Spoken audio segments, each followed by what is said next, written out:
پاکستان، دنیا، یورپ، امریکہ، سب کے سب جس ایجوکیشن سسٹم میں ہم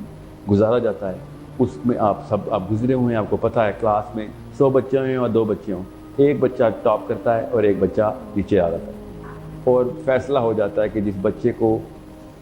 کیمسٹری کی کتاب یاد کرنی آتی ہے اللہ نے اس کو اصل میں دنیا کا ذمہ دینے کے لیے پیدا کیا تھا، اور جن لوگوں سے وہ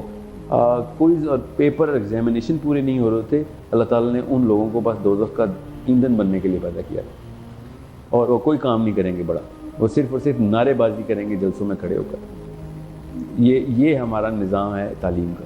جو کہ کانفیڈنس سب سے پہلے چھین لیتا ہے۔ کسی بھی انسان کو سب سے کڑی سزا دینی ہو تو اس کو کسی جیل میں یا پھانسی پہ یا آگ میں یا پانی میں نہیں ڈالتے۔ دنیا میں سب سے کڑی سزا کسی انسان کو دینی ہو تو آپ اس سے صرف اس کا کانفیڈنس چھین لیتے ہیں، اس کے بعد وہ دنیا کی ہر کام میں ناکام رہتا ہے، دنیا کے ہر موڑ پہ کنفیوز ہو جاتا ہے، دنیا کے ہر انسان سے پچھاڑا جاتا ہے، دنیا کے اپنی زندگی کے کسی بھی موڑ پر وہ ڈیسیژن نہیں لے سکتا اگر اس کا کانفیڈنس چھین لیا گیا۔ اور ہمارا اسکول ہر کلاس کے 80% بچوں کا کانفیڈنس گریڈ 1 میں چھین لیتا ہے۔